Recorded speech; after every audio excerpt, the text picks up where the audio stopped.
was crazy. Burmese Ghouls have a propensity to really lean hard on supports. Yeah. So they're saying, you know what, even if there's already a heal here and a shield, they might even really just put the Angela in mid and pick up the Minotaur. Yeah. I mean, let's also not forget that Burmese Ghouls like to play around lane priority, making sure that they have control of the lane and get that first rotation. I'm thinking, you know, maybe even a first pick Brock here just to kind of supplement everything. You have a way to disengage, you have a way to start canceling abilities, and more so, even if the Arlet goes into the support section, hey, you can just face check him. Yep. I wonder if Burmese Ghouls can play Benedetta or Khalid. Or did I pronounce that correctly? Yeah, in Khalid. lieu of our good friend Yasu. Sun rises when I give the word. Stand out. They know. They know. They know. They know. They're Okay. tapping into our comms, boys. Yeah. We gotta be careful here. We gotta be careful with our predictions. It feels like something else is going on, but Yeah. for the time being, at least Burmese Ghouls will have first pick on that red side. Yeah. Let's see what it's going to go for, right? Because at the end of the day, we still need to figure out where this Angela is going to go. Will this be the tell? Yeah. If this because it should be the tell, at least for.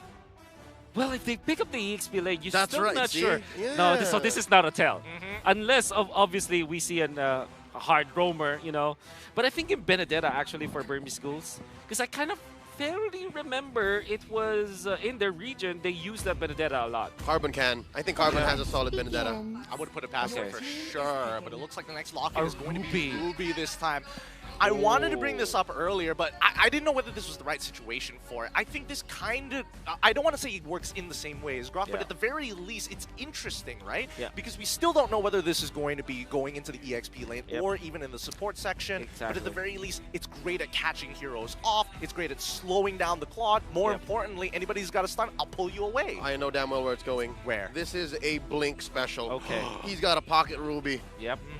And for sure, it's going into the roam. So we know this is a mid I am Angela. the priestess Okay. of primal lightning. So that's Edith, hunter I of all believe, the from evil gods. AP Bren. We still don't know where it will go. And I'm thinking like a Valentina or a Gord, actually, for AP Bren. The falling stars Lord, I think brought us Valentina is the safer Fourteen pick. no, right? Varia. Okay. Ah, so even more safe, right? Instead of making sure that Edith is the one opening up the map, you can do it yourself from a safe distance. Oh, AP Bren has so many ways to engage. How much range and diversity do you want? Yes. I think Burmese Ghouls can still pick up the Joyce banned out, but something like a Lancelot perhaps or a So or you a pull Fanny even. a Lancelot Fanning, so you pull the switcheroo, you send the Guinevere or the Ruby into the XP? Yeah, because you already have two ways to kind of check the bushes. We have the Guinevere, for example. You also have the Ruby. I think the Ruby is a nice touch coming out from Burmese Ghouls because it's technically anti-assassin, if you think about it, because you can check the bushes and you can also lock him down with a combo. But that sounds like a Baksha, actually. Yeah, it looks like Oh, Lock a is gonna be Uranus. Uranus this Alright. time round. Okay, so pretty standard Wow. overall. We got a sandbag up in the EXP for the side of Burmese Ghouls, and honestly, this is playing very much towards their style. Lane control, right? They needed a support that helps with that mid lane, and they've got exactly that on top of the fact that they've got the Uranus. And we know where the damage is coming from. It's clearly coming from Stitch. It's a lot of belief, a lot of faith in his consistency. You know, I think I like the Uranus because there's no legitimate Uranus killer from the side of AP Bren. But at the same time, they are putting all of their damage eggs in the Stitch basket. Exactly. It's And all then in Stitch. It's all the Stitch. Wow. It's all in Stitch. Don't look at me with those eyes. I know you're gonna make me crack up. But so far, considering what the counter index is, it definitely feels like it's in one team's favor compared to the other. We're gonna go deeper into this topic as we start and initiate our very first match here in the Land of Dawn at the M5 World Championships. It's AP Bren up against the Burmese Ghouls.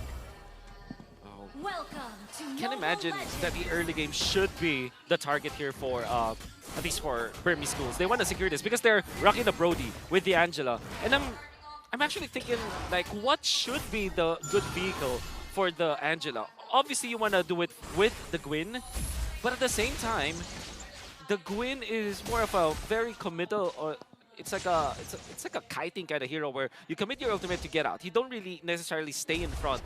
So maybe it's the Brody that should be the vehicle now for Burmese Ghouls, because at least you maximize the effect of the Angela on this Brody. I mean, from the way that I see it, woo, early flicker coming out from Blink X just for Litho Wanderer. It's not going to be a big deal for now. He's not going to reach level 4 in time for the upcoming turtle, but at the very least, we know where Burmese ghouls are going to be leaning towards on the map. Something is bothering me. The fact that AP Bren are investing in Wilderness Blessing, they're going to have so much faster rotations, and that's going to exacerbate the fact that they have so much range. That's going to be another problem that the Burmese will have to deal with. I mean, it's one of those situations. We even saw this during the wildcards that a majority of teams towards the last few days started switching over to Wilderness Blessing because it just shows how important it is to win out these neutral fights. Oh, wow. Nico can't even catch a break. Ogwin and Kyle steal away his small camp. Okay. Now, this means that AP Bren are in a very comfortable spot. Because I think that they have the better late game. They have the Varia as well as the Cloud.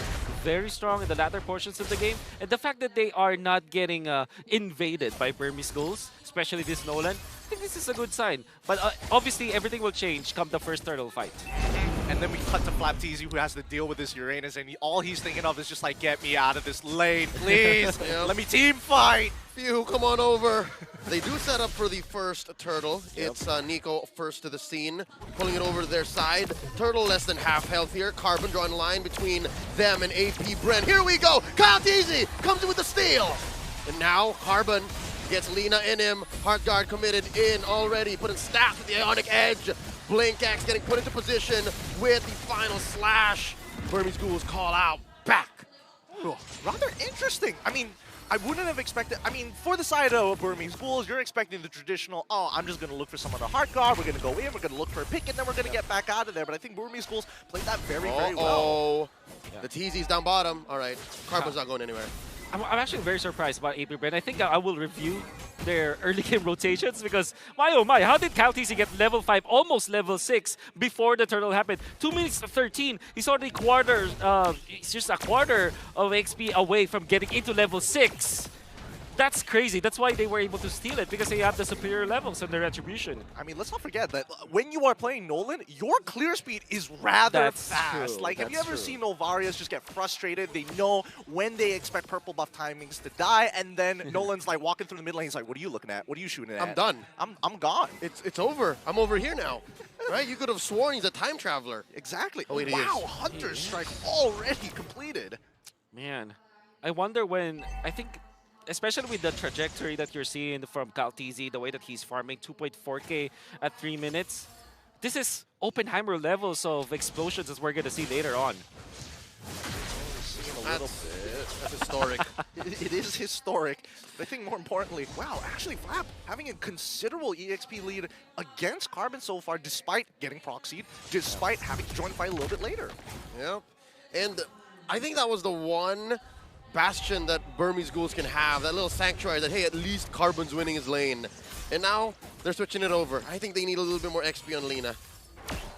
Where can they actually go with this? Especially since Kyle, he's not letting Nico have a good time. Whoa! Comes in with the Requiem. Did Kyle TT steal? Oh, he did! He did. Nico hesitated on the retry. But this means that he has the retribution for the turtle. That's right. Coming in. This is about to blow up. Lord here, approaching half health. In comes Flap TZ. Stitch coming in from the side, dealing damage. Nico holding his retry strong, and they go get it. That's one turtle apiece for both BG and AP Bren. I love the decision-making coming in from the side of AP Bren. They understood the assignment. They recognized the situation wasn't their favor. Whoa! And Lina is going to be first blood for the side of AP Bren! That was quick. That was the one thing that you gotta do, hide the Angela from the Nolan. Yeah. And Kyle found him. I mean, we're talking about hustle. This man doesn't stop making good decisions. Yeah. They pushed out. The mid lane is already chunked down to 10%. He even gets first blood down on that bottom side. He is active. Yeah, you can see Ogwin already positioning himself to defend Super Marco. Now AP Bren can leave the Nolan just, roaming around. It's far too farmed.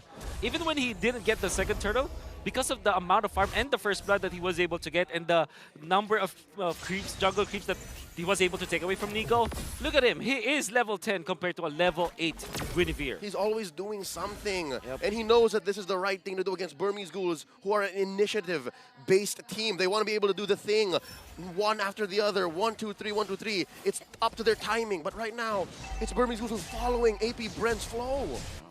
I would have considered that maybe the Burmese Ghouls were going to start getting some momentum during the mid-game, but right now, just the raw smothering coming out from Kyle TZ alone, and the supplement of these fast rotations, making it really tough for Burmese Ghouls to find holes. And Guinevere is a jungler that you can count as a utility, but it still is purple buff dependent. So it's a very unique situation. Yeah, surely Guinevere is a pretty strong jungler now, but she's both farm dependent as well as utility, which is usually you can see only one or the other.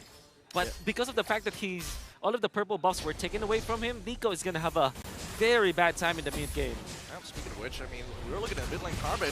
Might just get caught out here. Coming in, the conceal committed, final slash. Carbon gets a heart guard in him. Lina to the rescue. This Uranus ain't going anywhere. Blink holding this pixel brush, spotted by the Astral Echoes. Turtle getting beaten down. Burmese Ghouls pushing forward. Flap Easy from the back looking for an angle. Nico wants to get it. Retribution is good. Nico scores it, and down goes Lina. That's a blazing duet considerably, dealing a lot of damage early on. Blink goes down. Ogwin gets the kill. Ogwin still staying in the vicinity. Carbon goes 3-0. AP Bren 3K ahead. Man, that was such a clean fight coming in from AP Bren. I mean, at the end of the day, Burmese Ghouls got the neutral objective, but at what cost? They would eventually get their orange buff, I believe, Nico. And Stitch stayed alive. So those are just some consolation prizes for Burmese Ghouls, but Gideon painted it well. It was a perfect team fight coming up from AP Bren. They abused the fact that Burmese Ghouls needs to get in and get out. It's like a kiting kind of a team fight formation for Burmese Ghouls, and we are going to see it through the replay. A little bit of a clash happening down. We'll see later. Look at that beautiful retribution, but after the initiation coming out from Nico, there's no follow-up because Stitch was zoned out by two members of AP Bren. Yeah, surely the Brody didn't die, but he didn't fulfill his job, He didn't basically. get to do the thing. Which you need to do it as the Brody in the early game. Oh, it's tough. Coming okay. in. Got the stacks in. Not going to commit everything.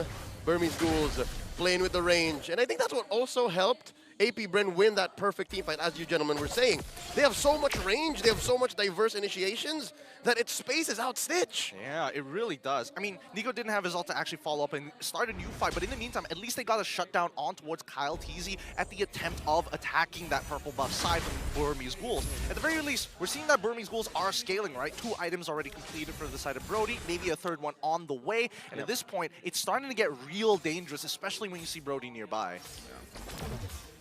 Okay, not only for AP Bren, but at the same time, Burmese Ghouls, if they just realize that this is actually their power spike, they need to make the moves now. Fortunately, they have this Uranus that can actually be the vision provider around the Lord area. And the fact that they have taken out the turtles rather quickly, this means that the Lord is spawning also rather early. Oh, and AP Bren know that this timing is key. Blink looking to get into that, because AP Bren, they have the advantage coming in. They catch one. Ogwin in the skies. Carbon gets his eyes on him. I'm offended. They're trying to burst down the Roamer. They're trying to take down Edith, and the Lord gets reset. AP Bren calling it off. I like this plan a lot, honestly. Oh! Final slash coming in. Carbon, he's in jeopardy. Gets the heart guard in just in the right time. 5th of his health coming back up, down to half. Nico commits. Both teams playing footsies, dancing around the Lord. And oh, so many ults spent from both sides, but neither have the advantage. Ogwin gets the Earth Shatter. Lord at half health, pulled just about an inch out, gets another reset. Stitch, a 1/3 of his health left. Not a good fight. Wow, the first reset was great from AP Bren. I think it was very smart. The second reset is weird, but now Burmese Ghouls, they reset because they know that their lanes are in their favor. I mean, they found it. It might even get a pick. Blink, gets spotted, gets bursted down. Super Marco gets the kill, and they're still going. Carbon keeping up, playing footsies with 3. In goes the old count. Easy gets the Lord. This should be a retreat from the Burmese Ghouls, and they get sent down into the ground, but not for long because Carbon's still alive. Gets taken down. Stitch as well in the back line. Few gets him. Flap Easy punished by Lina, but it's just too little too late. Ooh, what a great bait coming in from Super Marco to actually force in one more kill from the side of the Burmese Ghouls. He was playing on a fine line. What a reset coming out from AP Bren. At first glance, you would think that the second reset was weird, but then if you look at the map, the lanes are going to be pressured. against Burmese Ghost side, and that meant that Burmese Ghost needed to disperse. And then AP Bren also took advantage of the massive XP difference. Countess was level 14, while Nico was just level 11 during that Lord fight, and there was really no chance. And despite that gap, they still managed to find Nico with the knockup coming out from Oakwen, making it a no contest at all. For the Retribution battle, AP Bren with a massive Lord Dance. I mean, the crazy part about it all is the fact that AP Bren gives so much Whoa! respect. Oh, he's fine, but oh wait! Got the Purify in. Big fight coming up. Final slash puts Nico right under the ground, taking a dirt nap while the rest of AP Bren destroy that inhibitor up top. They're moving along. Lord's still standing. I'm telling you, AP Bren are playing so respectful. I feel like in these types of situations with this kind of a lead, they start getting right up into your face. But against Burmese Ghouls, they're forcing out resources. They're starving them out. They're trying to burst down Stitch in the middle of their base. Oh, there's an onward. Carbon gets sent into the skies. Hard guard into him. Super Marco still barreling away. Blink looking for the pull. Still does not have the ult. Flapteezy down. Torn apart memory, tearing him in half. Super Marco very low. Carbon still alive. A tenth of his health. Oh, he goes. Phew. Takes him down. 1 for 1. Oh man, Few just literally showed how much gold they have when it comes to advantage. That's just skill number 2, and he gets so much damage with the Impure Rage against the Uranus. And I believe that Carbon is not yet that farmed, especially because he's struggling. I mean, like, he needed to secure the front lines for the team. That meant that a lot of farm might have been taken away from him. In fact, he's just 6.3k compared to Few 7.7k with the Ice Queen 1 as well as the Truncheon and the Arcane Boots. That meant that Few's damage at this point, 12 minutes into the game, his scaling was, what? It was quickened. This is difficult because we're looking at what, 13 minutes in, right? Starting at the 6 or 7 minute mark, AP Bren has flexed their range diversity. And so far, Burmese Ghouls, we called it in the draft, right? They're really only relying on Stitch. Yep. And there's only one way to go about this. They've been trying to put some damage on Carbon with the Heart Guard, and now they're forced to do it. Oh, in a defensive manner, Stitch gets the Heart Guard on him, and they're gonna burst him down. Stitch goes, the first casualty. Now Blink. Oh, Super Marco blasting him, point blank, survives, but only for a second more as Super Marco still eventually gets his man. Nico in the back line trying to take down Flapteezy, gets him. 2 for 1, the trade so far. Burmese Ghouls back inside their own base. It's Lina and Carbon defending. I mean, when does this team stop, right? Carbon, he's gone. There's nothing he can do about this. They're looking for the end. Oh no, the base is up next. That's a double kill for Marco. AP Bren welcome the Burmese Ghouls with a victory. Game 1. Woo, what a game secure coming in for the side of AP Bren. Like, initially it was a back and forth, and then all of a sudden, you feel the growing snowball. You feel the way that they are just smothering you each and every attempt that you make. I felt that the AP Bren were the snakes, were the pythons actually, where they just constricted, slowly and surely taking the breath away